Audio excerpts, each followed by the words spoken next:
Welcome to our channel. Today we how to withdraw optimized media files to your archive drive. Easy tutorial step by step clearly.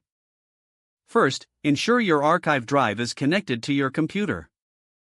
Open your media management software where your optimized media files are located. Navigate to the project or folder containing the optimized media. Select the files you wish to withdraw to your archive drive. Right-click on the selected files to open the context menu. Choose the option labeled Export or Transfer, depending on your software. In the Export dialog box, locate the destination path. Select your archive drive as the destination for the exported files. Make sure to check any available options for file format or compression, if applicable. Click the Start or Transfer button to begin the process. Monitor the progress bar to ensure all files are transferring successfully. Once the transfer is complete, navigate to your archive drive. Verify that all selected media files are present and accessible.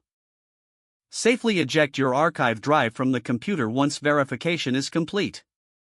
Your optimized media files are now successfully withdrawn to your archive drive. If the page does not load, refresh the browser or try again in a private or incognito window. Make sure you are using the correct email address, then retype it carefully to avoid small typos. If your password is not accepted, use the reset option and create a new strong password you can remember. Check your spam folder for verification or security emails, then complete any requested confirmation steps. Enable two-factor authentication if available to improve account security and reduce unauthorized access risk. After signing in, review your profile details so your contact information and settings are accurate and current.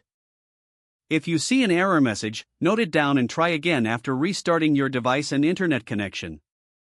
Log out when you finish, especially on shared devices, to keep your account and payment information secure. If the page does not load, refresh the browser or try again in a private or incognito window. Make sure you are using the correct email address, then retype it carefully to avoid small typos. If your password is not accepted, use the reset option and create a new strong password you can remember. Check your spam folder for verification or security emails, then complete any requested confirmation steps. Enable two-factor authentication if available to improve account security and reduce unauthorized access risk. Don't forget to like this video and subscribe to our channel for more step-by-step tech guides.